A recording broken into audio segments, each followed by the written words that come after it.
In a lengthy post on Truth Social on Monday, U.S. President Donald Trump said talks with Iran were going nicely, but warned of fresh attacks if they fail.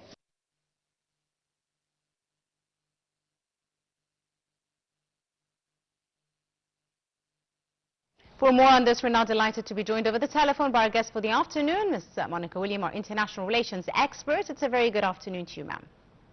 Good afternoon. Thank you for having me. Thank you so much for joining us this afternoon. Now let's start by discussing the talk of a deal that could take days as the United States launches fresh strikes and on missile sites in Iran. How do you see the recent developments, especially with talks hinging on issues related to the Strait of Hormuz as well? Indeed, the recent developments surrounding the Iranian and American confrontation, which is, of course, which was followed yesterday, has entered a highly sensitive phase, defined less by direct large-scale warfare and more by complex process of strategic bargaining under the shadow of escalation, if we can say it. Yes. Both sides, U.S. and Iran, appears increasingly aware that a comprehensive unilateral confrontation would impose enormous political, economic, and security costs, not only for the two sides or two parties themselves, but also on the regional alliance and the global energy market and international trade routes. As a result, the current phase can be described as negotiated confrontation, in which military pressure parts and diplomatic signals and psychological deterrence operate on the same time. Within this framework, the statement, which is, of course, issued by the Iranian Revolutionary Guard regarding the retention of the right to respond to any or American violation yesterday of the ceasefire are highly significant. The language used by Iran reflects a calculated strategy of controlled restraint rather than unconditional escalation. Iran now receives strategic ambiguity regarding the timing, scale, and the form of any future response which is take or what specifically its response approach allow Iran to maintain deterrence credibility, while of the other side avoid and escalation that would deter or undermine ongoing negotiations. In a practical term, the Iranian leadership appears to be using the concept of delayed the response as both of military and political tool. Indeed. Ms. Monica, now, the U.S. Secretary of State said, of course, that ceasefire discussions and a deal between the U.S. and Iran are close to fruition with agreement on some fundamental issues. How do you see this as, an indication that more time is needed to reach a finalized deal between the two warring sides?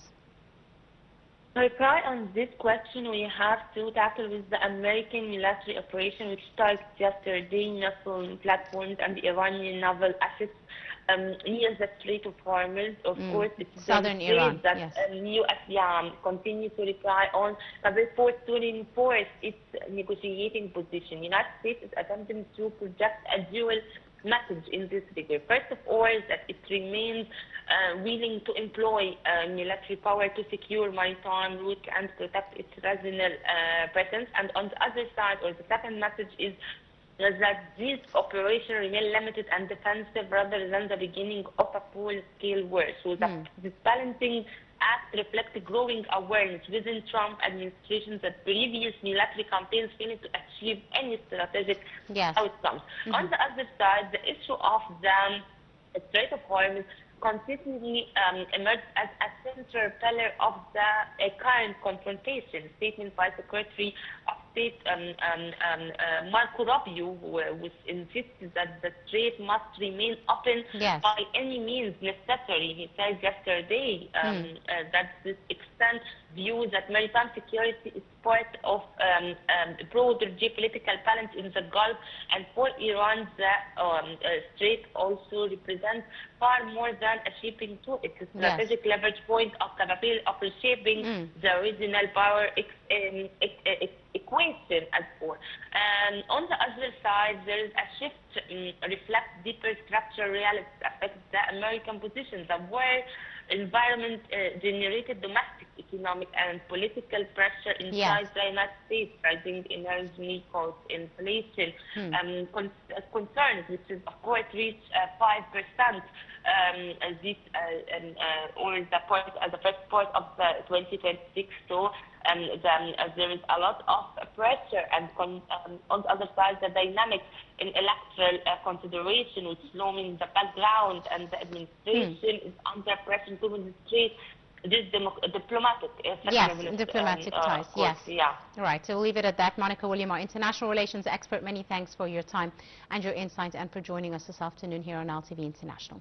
We move to more news. U.S. Secretary of State said negotiating a deal with Iran could take a few days. He was speaking to reporters aboard his plane after U.S. forces carried out strikes in southern Iran.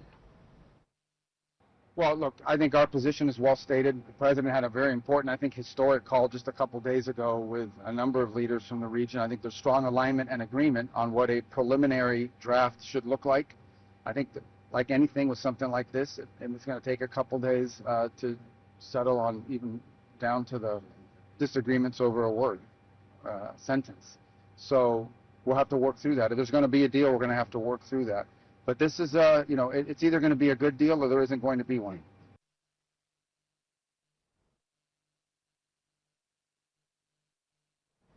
Meanwhile, China on Tuesday urged parties concerned to observe a fragile ceasefire of the Iranian war after U.S. forces attacked missile sites in southern Iran as well as boats trying to lay mines. Foreign Ministry spokeswoman Mao Ning told a regular news briefing when asked for China's reaction that China's called on the parties